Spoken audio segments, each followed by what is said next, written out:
My guy Link. So Link is the founder of a thing called Network. Network is indescribable by an idiot like me, but I'm going to try. But before I get to it, I want you to just give us a little intro, who you are, what your background is, and tell us a little bit about yourself. Yeah. Well, first of all, thanks for organizing this event and for coming. It's a really cool space. I was telling him it looks a little bit like the Apple Store, without the tech. And like Nathan, thanks for helping to organize this as well, and all the people like filming and setting this up. Yeah, I'll try to keep it short. I mean, You got time, brother. It's good, man. Basically, I was born in Germany. I got into like video games at a young age. I was interested about films, and I played some tournaments like Magic the Gathering, and I played like World of Warcraft like for some time. And then sort of like I moved to the US by myself, and that was like my metaverse because I had never been here, never spoken the language. And as an immigrant, it's kind of like coming to games where you come here and like it's kind of like difficult to stay when you came in. Just after high school. Okay. So yeah, I did Abitur, which is in Germany. That's like equivalent to high school. Mm-hmm. And then as I was in Germany preparing for this, I got very interested in the stock market, and New York City is all this historical center of Wall Street.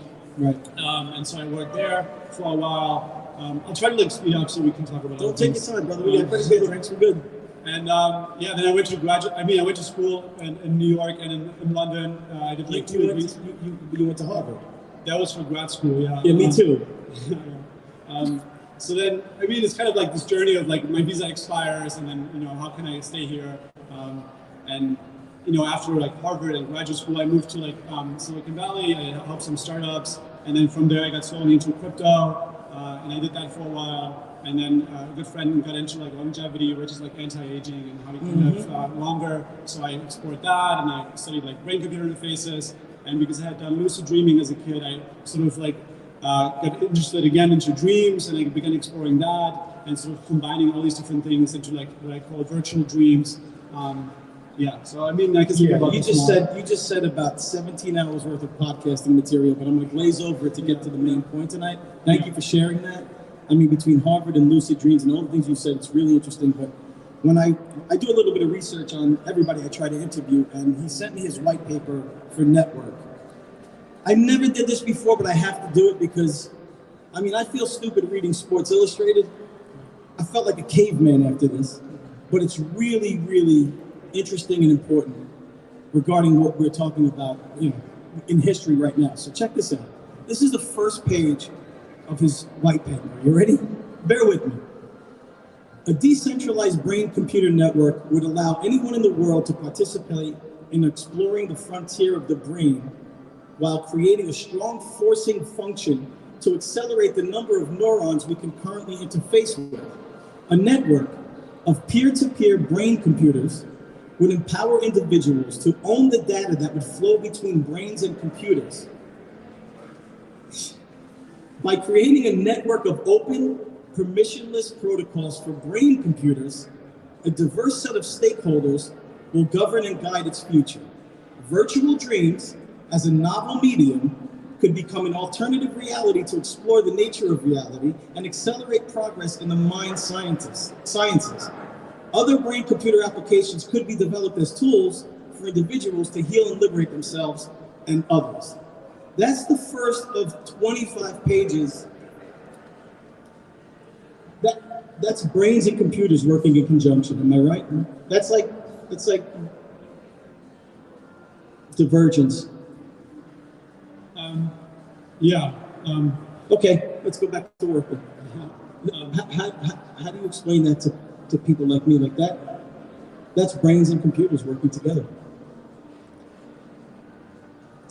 Well, I think to understand this is to sort of like ask ourselves like what other frontiers are out there, and Elon Musk is like going to Mars to sort of create multi-planetary species, and I think like sort of the journey inward has been forgotten for a long time because the West has been so preoccupied with like discovering sort of the material world, and there's been a lot of progress. But now, as we have technologies with brain-computer interfaces and neural interfaces, I think there's sort of like the beginning of the journey sort of that's more inward, and the metaverse is one word to describe that. How does it work logistically? What does that mean? Brain-computer interface. How would it? I sit down and what's the prototype? How do we? So yeah, I mean, bridge the gap. Billionaires so when I started this, I didn't want to compete with Elon Musk. He's building Neuralink, and other billionaires in the U.S. government are developing different prototypes. Essentially, what a neural interface is some technology to connect the brain and the computer to be able to sort of interface with more neurons, to be able to understand what's going on in the brain, and to really sort of create a forcing function so we can manipulate neurons and build different applications to help people. Initially, it would be for people who have motor function disabilities, so we can restore sight, we can restore all these kind of things. That's the first thing I thought of. Yeah, and it's like the metaverse. I mean, it's not like a company; it's like an industry. I mean, it's basically a lot of people already working on that. So I have 19,000 questions, but you're sitting. When does it come to you that I could do this, and why? And obviously it's decentralized. That's why you're here, and you're thinking about putting it on a chain. Did we get to that point yet? Is there a functioning model yet, or is it a theory? I know you've been working on this for about a year and a half now, right? Yeah, a little bit longer actually. Right. But I mean, I started working on this. After meditating a lot and thinking about dreams and really this curiosity around lucid dreaming. For those people who don't know what lucid dreaming is, it's when you go to sleep and you have consciousness that you're dreaming while you're dreaming, and you can experience a dream like waking reality. It's pretty amazing that exists. And in the 70s, that was sort of established as a science, and in the Western world. And if you go back to Tibetan Buddhism, it's something known as dream yoga, which is very old. And it's really this idea of film didn't always exist. So dreams could become a technology medium in the future where we can use those neural interfaces to sort of experience an alternative reality and really use that to heal ourselves, use that to break infinite loops and really sort of build a new sense of self and be able to live with more freedom. And it can help people that are injured, have brain injuries, paraplegics, people that don't have the ability for their neurons to connect anymore. You could bridge the gap essentially. Yeah, I'm not the expert on that, but there could be other people building different guides or algorithms to help people face certain fears or process trauma. Right. I mean, there's a lot of different applications that. Right. I didn't even consider that. There's a lot of trauma. There's a lot of Yes. I mean, I think a huge societal problem is that we're all stuck in loops on multiple levels and that govern our reality in limiting ways. And I think we need to build technology that can actually help us to heal ourselves. I mean, people are very concerned about the pandemic, but think about how many people died because of mental health problems, and nobody really talks about this, and it's a big problem. We're very concerned about physical fitness, but despite all this progress that we've made in the world, mentally speaking, we could be way more advanced. We could have way better tools. And I think the computer revolution or the personal computer revolution has enabled us to acquire more tools and get more things.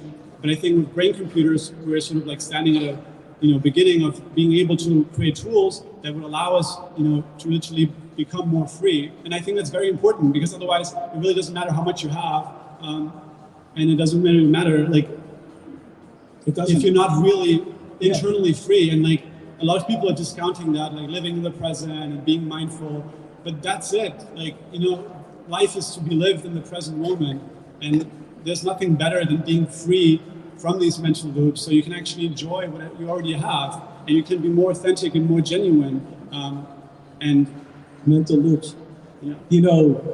It's interesting because when I read that paragraph, I'm thinking to myself, this is you can interpret this as being scary, but what I'm hearing is your concept is to utilize it to bring us back to being more human. Because the instinct is to say, well, brain computer means that it's technology and it's brains and computers are dangerous. Because I'm thinking the first thing that everybody would think is AI. You're going to control my brain. Can you hack my brain? How crazy are we going to get? But it's almost like technology and the human brain are moving at different paces. I don't think we were meant to absorb this much information. And when you say loop, it resonates with me because I see a lot of us in a loop. We're in a loop because it's comfortable. How much of this can we really absorb? How much of it? So you're telling me you want to utilize it to free the mind and explore the possibilities. Yeah, and then what the abstract of the white paper talks about is really sort of like, okay, if we have different brain-computer interfaces, how do we envision that future? We probably want to make sure that it's sort of based on crypto-economic paradigm, where if whatever comes out of this is sort of happening in a way that's open and permissionless. So then, if you go into a dream in the future, you know that nobody else can go into your dream and sell it or whatever else could happen. Your dream becomes an NFT. Is that what you're saying? I mean, if you don't put me in that loop. If you want to, I mean, if you want to share it, it's fine. But I think we need to have this basic foundation. Wait a minute. You said if you want to share it, that's fine. So you're saying you could record dreams essentially in the future? You see a future where you do. That smile is crazy, man. Well, in a good way. So you see a future where my dream can be recorded and saved as a loop, as its own thing on the blockchain? At some point, I mean, there's a Japanese research team that actually showed that you can record dreams. So, I mean, there's already some evidence to it. Is that right? Yeah, I mean, yeah. It's a lot to consider. I mean, all these things will take a long time, but I think the other part to it is we want to make sure that neuroscientists care a lot about ethics. And the question is how can we afford ethics if sort of the power is concentrated within private BCI startups? And people are going to be too tempted to subscribe to any of these technology once it's available. So we need to basically build the network now. So then basically as we have this future, it's owned by all of us, and it's not up to a few people to decide how that future is. Because it's not crypto is also not just about, building better tools and, making money, whatever. It's about having actually a new world with new principles. And I think it's very important, when we think about this sort of brain-computer world to do that. I mean, it's a completely new concept of a metaverse. Because if we get to the point where everybody has this capability and it's available to everybody. Yeah, we actually need to go beyond the metaverse. We need to go beyond the beyond, because it's not enough to just go into alternative reality. We need to actually come back to reality, kind of like Lord of the Rings, and really sort of defeat the loop and come back with more freedom. When you say the loop, I know what I think of it. What do you think the loop is? You pick somebody out of the crowd and you think, look at this person, you say, what loop do I think that person, not anybody specific, I'm just saying if you pick somebody out of a crowd and you say this person's walking to work, nobody's really cognizant of a loop.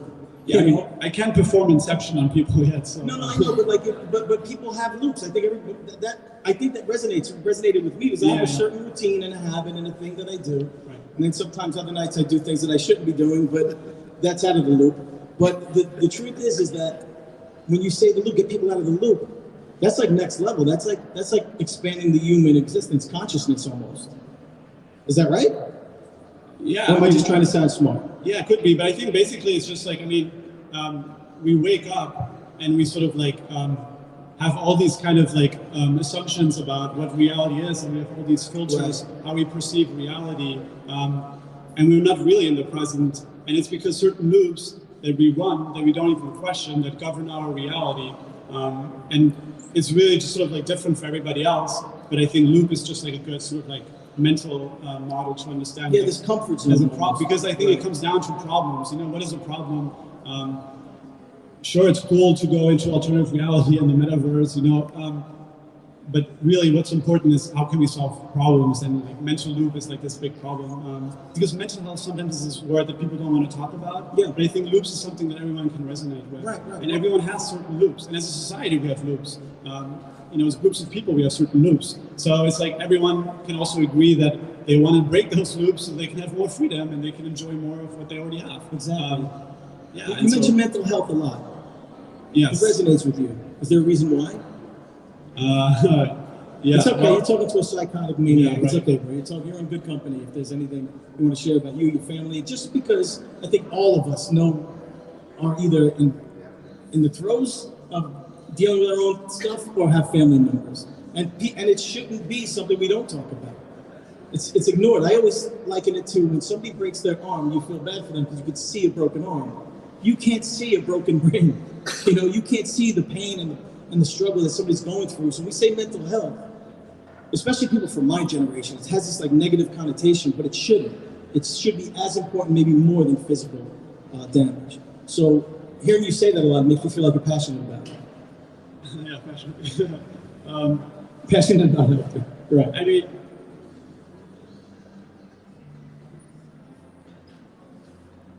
Yeah, I mean, growing up, I had a lot of like sort of like depressive, like bipolar, like loops that I had to sort of like learn to like sort of get out of, and like it took me a very long time, and it's a very difficult problem. And It's not easy. It's probably also then I moved to the United States. I mean, I didn't know anybody, and I played some World of Warcraft, and the next thing I was in New York City, and like it felt like virtual reality. And from that point on, that journey started, and I carried these problems for a long time.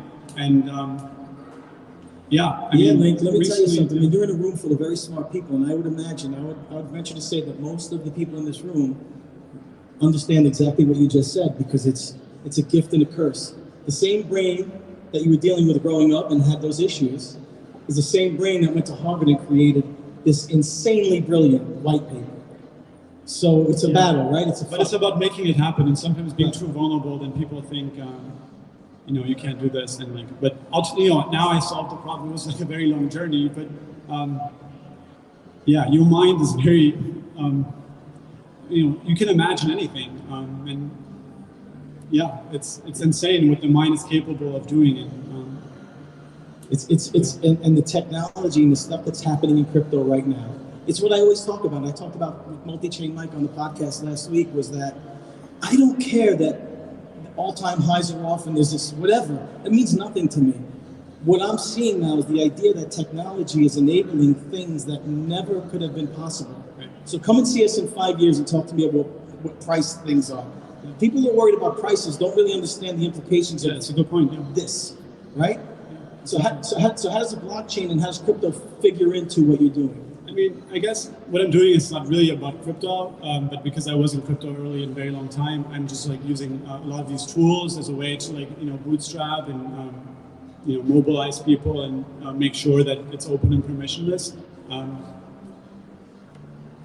Yeah, at the end of the day, like you said, crypto economics can enable us to like build new use cases and imagine like different things. Yeah. And that's really what it's about. Because what I'm doing doesn't work just as a company, and people would tell me, why are you trying to control people's dreams? No, that's not it. It's like the goal is really just to build a network and a protocol that can then govern this. That's right. And then we can all collectively do this. And I haven't even sold the token to investors. I've been trying to be very principled about doing this in the right way, which is very difficult, and legal uncertainty. I mean, a lot of people just like not doing that. And yeah, I think you have the freedom now. But ultimately, yeah, like I said, I mean, if you take something like mental health or take something like depression, what do we have? We have things that don't really solve the problem. We have things that sort of help you to alleviate the problem. Like you feel better temporarily. Like they attack the symptom, and the whole pharma industry is not really like actually like solving and incentivized to solve the problem, And then you have something like psychedelics, which is a little bit better, but it's not really accessible, and like it's not that safe, So then imagine something like lucid dreaming, and you have programmable psychedelics, and you have something that's much safer because you can connect to your neural interface, and you can actually go into an experience, and you can face those fears and process, whatever it is. And most likely, if you're at a point in your life where you're really down, where you may not trust anybody else, at that point maybe you trust still yourself and you have the most knowledge about your loops. And then maybe you can even solve it yourself to some extent, and then get some help. I just think like just how Bitcoin, Ethereum enabled all these different worlds and all these new use cases. Neuroscience has had a lot of scientific progress, but like it doesn't have the same type of like funding, and it doesn't have the same type of like structure where like funding could be way better, and like people could explore all these different things. And so if we had a brain-computer network that would collectively invest and like share data and like sort of pursue these things. That would be kind of amazing, because like we couldn't even imagine what's possible yet, and it's kind of amazing that that's even like happening now. That like we can create a multi-reality sort of species, and we already have the basis with lucid dreaming, and it's a science. So it just dawned on me that much like we have DAOs, and much like we have NFTs and people that are exploring blockchains to break away the music industry, people are breaking away from the traditional avenues of funding and research. That's where the blockchain comes in, I think. I think you present this. This is, by the way, enthralling to me. Like, you're amazing. I want to thank you for sharing what you're sharing. But at the same time, like, welcome to crypto, because now if the community hears enough of what you're saying, and the community by and large, what I mean is crypto people that understand what blockchains can really do, you can circumvent that whole pharma industry, the whole medical field, all of that. The industry will say, yeah, he's right, he's smart, let's get behind him. And you might just, in 30 days, have enough of what you need to move forward. You know? Yeah, it's amazing, man. So what do you think, if you had to look into the future a little bit, what's the, in your opinion, like, your ultimate, what would be the greatest, the most satisfying and fulfilling thing for you to have happen in 1 year from now with Network? It's a tough question, right? Yeah, I mean, it's just like being able to download this vision of virtual dreams into reality and into the present day, and have more people believe this and actually be part of this. So there's more momentum and there's more network effects. So then we can actually realize all these things together, because it's really not up to me to decide the direction. Like, I'm just like setting the foundation, and then it's up to all of us to do this. And hopefully, like, you know, within a year's time, there'll be more momentum and more progress around that. I'm going to open it up for questions in a minute, but is there a website? Is there anywhere people can go right now to learn a little bit more about it, learn a little bit more about you? Yeah, you have to go to the metaverse to learn about it. No, I mean, there's a network.foundation, and there's like, it's like kind of a directory, and there's certain things you can like browse through from there. So just network.foundation. From there you can join the community, Telegram, Discord.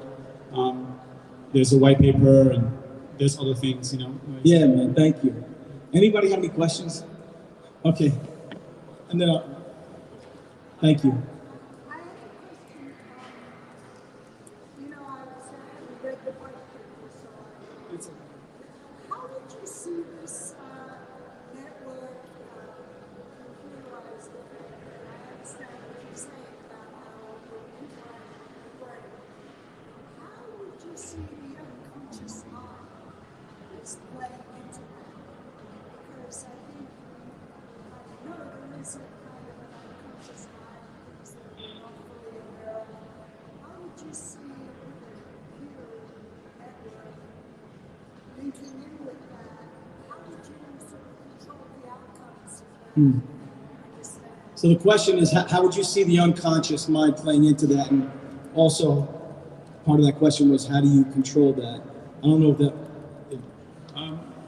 Yeah, it's a good question. I mean, it's just, I think the network could basically provide more access, or, you know, all these technologies, they could provide more access to the unconscious. I mean, lucid dreaming, if you're able to practice that, is sort of like the nighttime version of meditation.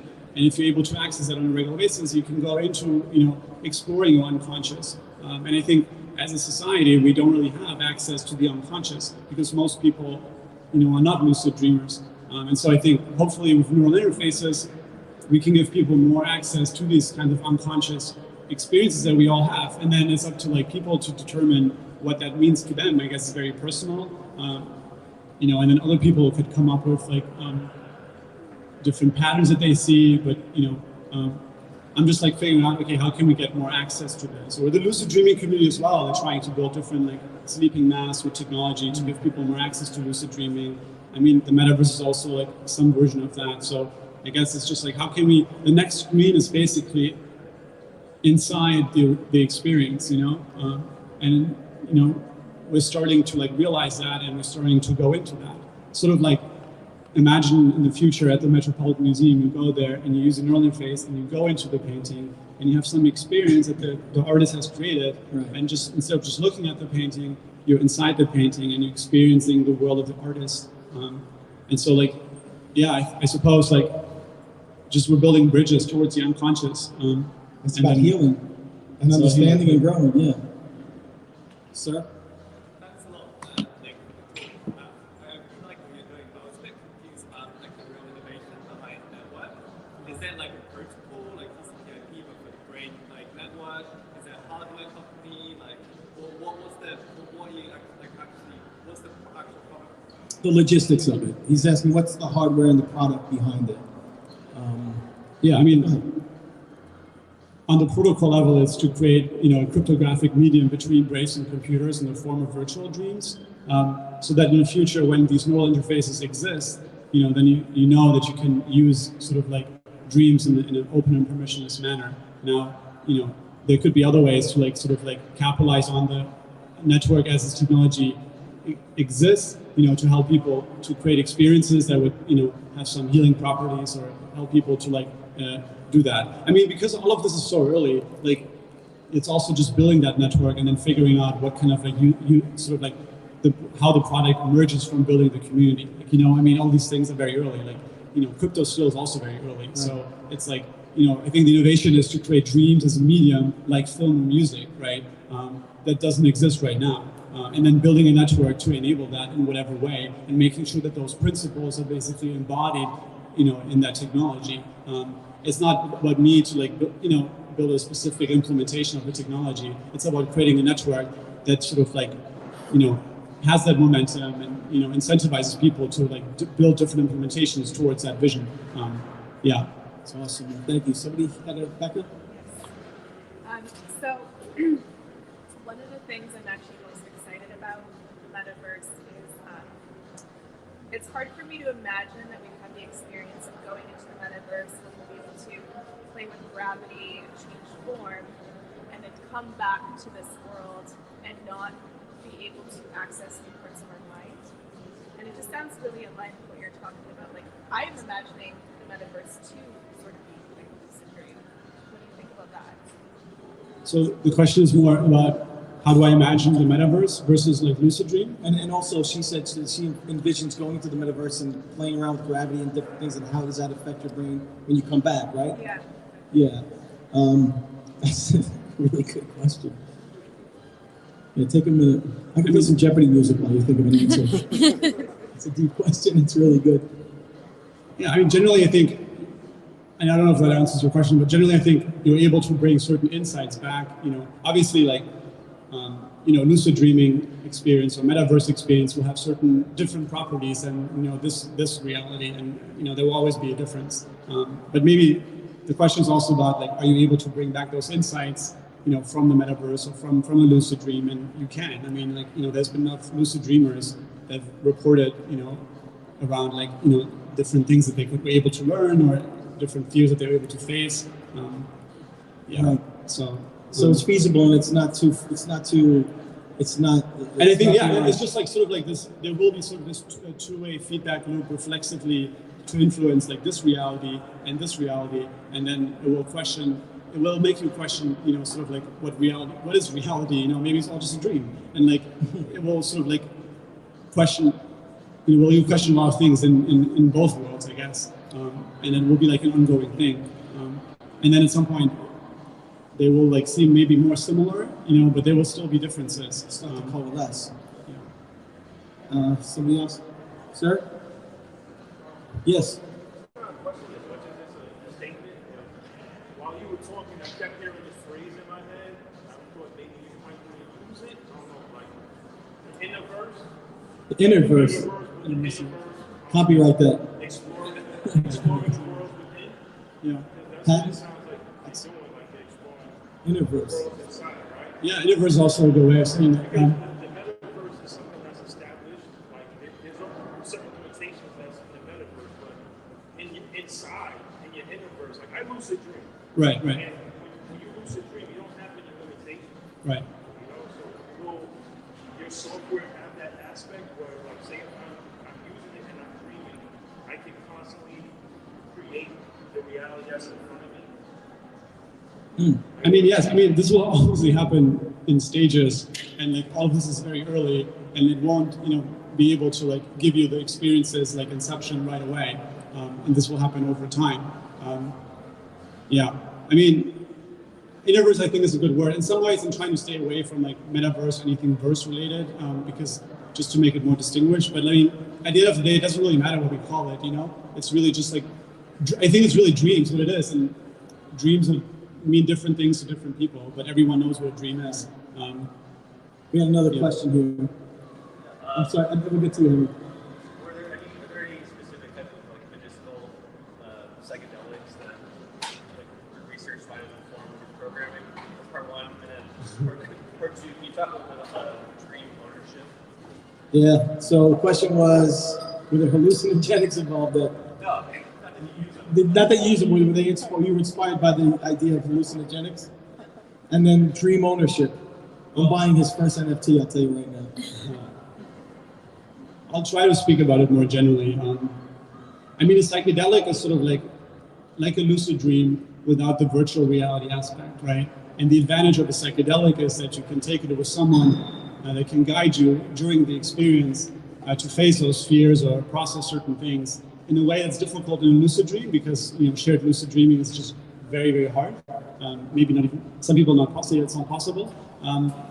And so I think like those properties of psychedelics are very powerful. And I think that's why also like there's way more investments going into psychedelics, and this renaissance is happening within psychedelics, right. Because it has those properties, and it could be used in that way. And there's a lot of investments going into how we can create a psychedelic experience that could help people, heal from certain things. Lucid dreaming is sort of like a more virtual reality experience of a psychedelic, and also I think it's in a way it's safer, because like right now psychedelics are not really legal in most places, and you have to trust the person giving it's like, and then you cannot really talk about it. So it's like, if you had I think safety is very important, because like, if you're going to be in this very vulnerable state, like you want to make sure it's very safe, so then you have the confidence to like face those fears and process those things. And to that point, he was talking about dream ownership. Right. I mean, that's just like, I think it's very important, as we build the metaverse, and there's a lot of people in the NFT community who also talk about the open metaverse. It's just important, dreams is just like what I'm specifically working on, but it's just very important that sort of like that data is like open and permissionless, and that you sort of have ownership over that. I mean, it's sort of like, what Web3 or Bitcoin or Ethereum, whatever you want to call it. It's like you mint a dream. It's your dream, you minted it, and you have to have the seed phrase for your own dream. Yeah, but you also you need to have cryptographic guarantees that as you enter into a virtual dream or a metaverse experience, that like nobody can just like incept your dream, and like nobody can just listen on your dream without your permission. I've never needed to drink more than on Crypto Monday than right now. But one more question.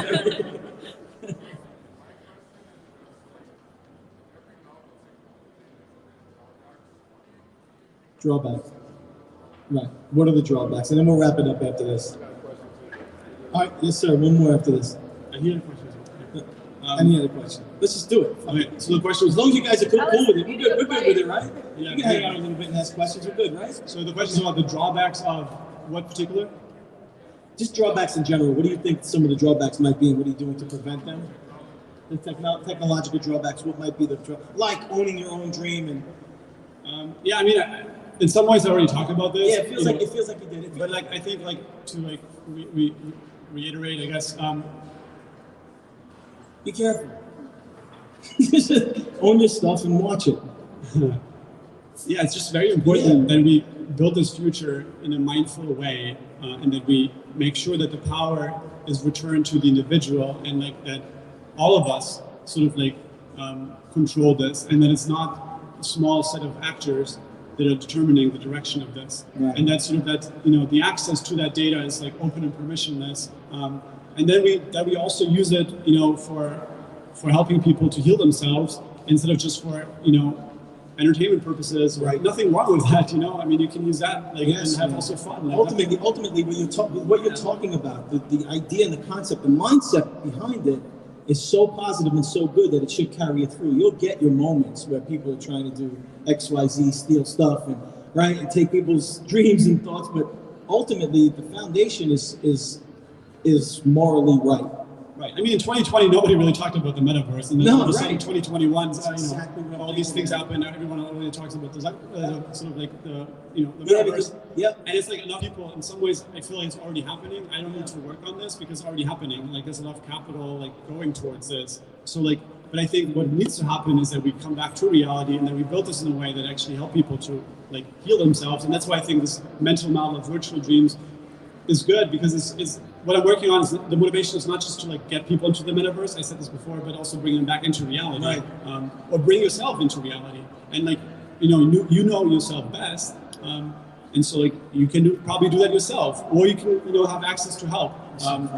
And like I'm not against like psychedelics are great. The pharma industry helps also a lot of people coping. All these things, like the metaverse is also great. It's just, I think, what distinguishes this from everything else, and it is, I think, virtual dreams and creating dreams as a sort of like new medium, and with that purpose of not just going into alternative reality, but also like coming back and coming back with more freedom, and that's what this country is about. I think freedom is a very strong principle that I think everyone sort of like agrees with, and I think we could have more freedom, and I think we can get it ourselves if we just look more inward. And that's the basis of it. Right? And I think the technology has the potential to do that, and so hopefully a drawback would be if we just like get so obsessed about being in the metaverse that we forget about reality. Ultimately, it's better than the metaverse. It's just because we're not paying attention and we're asleep to it.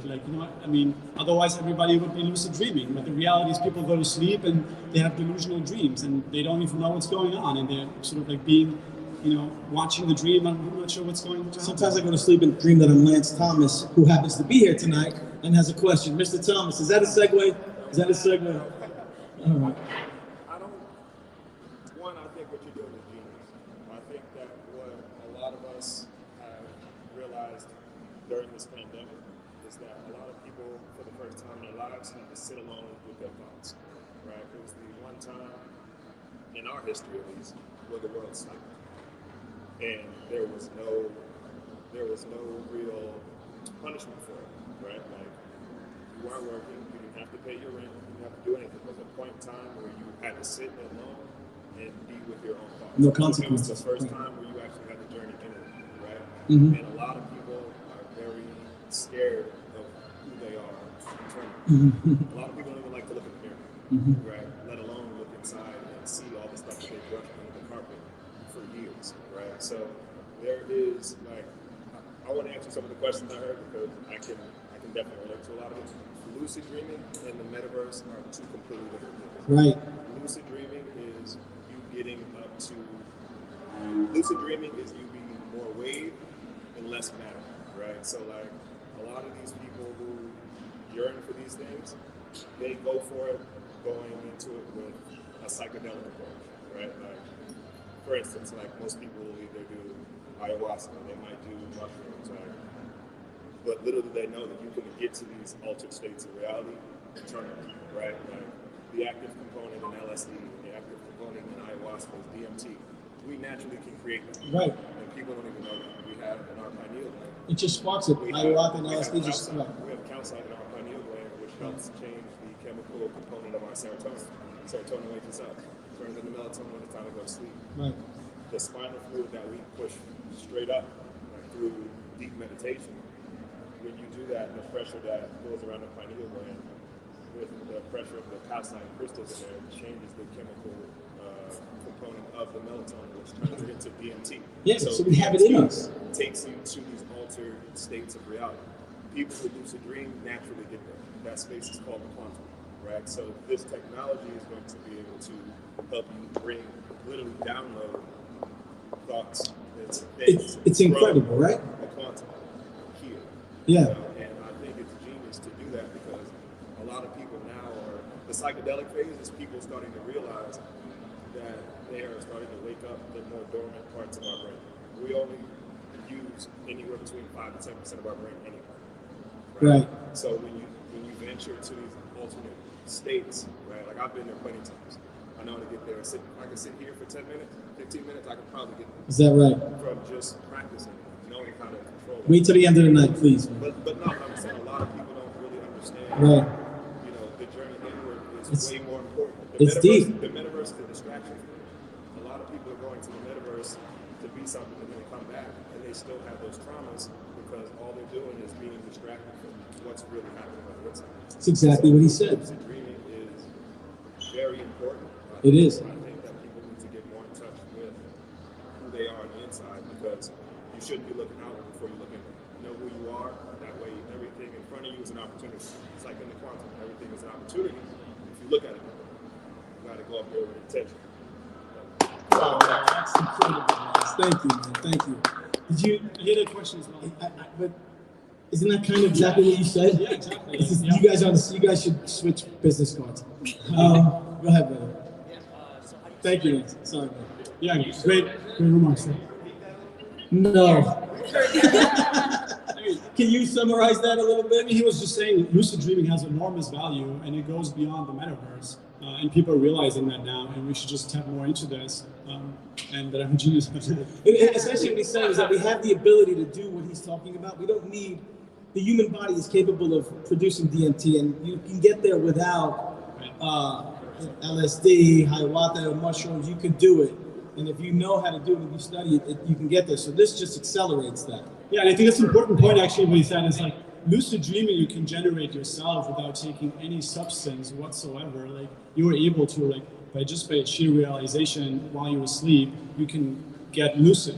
And I think that's very important because we're so conditioned to oh, I need to take something to feel better, or I need to take something to have a certain state of mind. And in some ways, the metaverse is about obtaining certain states of mind. In Buddhism, there's certain jhanas, but ultimately, it's about freedom. It's about not being stuck in a particular state where you feel good about. It's about actually realizing you're in prison and then making sure that you get out of it and become free. And it's very difficult and it's a long journey. So really, it's just how can we build more technology to give people more access to this, and then have enable them to have support from other people to actually make that journey easier and more helpful, and so actually more people can be free because then they can actually follow their dreams and do whatever they want to do and be happier, and we can have a more peaceful world. And I think that should be it's very important, because we have come so far. We just need to make sure that we don't destroy ourselves, and that is super important. And for that we need to raise our levels of consciousness And each other. And it's not important how fast we go towards something, but that we also go with certain ethics and principles that are sort of embedded in what you're talking about. I'm sorry, brother. I know you're in the middle of asking a question. So how do you see issues about if one person generates a dream, the other, if their background's in different languages, say English, but then another user tends to be German, is there going to be techniques created, or You want to get this one? It's Google Translate. Okay, so yeah, put it between that. No, but what do you think about that's a So the question is if in the future there's a shared virtual dream and then people with different languages are going to be in the same dream, how they're going to communicate? Yeah. I mean, part of it is there's this great article by what's it called? Anyway, there's a great article which talks about essentially also Elon Musk talks about this basically, that language is not going to be obsolete, but we're going to have different ways of communicating basically, and so I think at that point people would then communicate in a different way that maybe we can't even imagine yet. Like emojis? Yeah. I'm just kidding. Emojis, yeah. That's my contribution to the conversation. So yeah, I mean that's what's going to happen naturally as we have brain-computer interfaces. We'll have essentially new communication levels, new language, which is groundbreaking in itself, right? Yeah. So I would imagine that there'll be ways to communicate that we can't even conceive of yet. Yeah.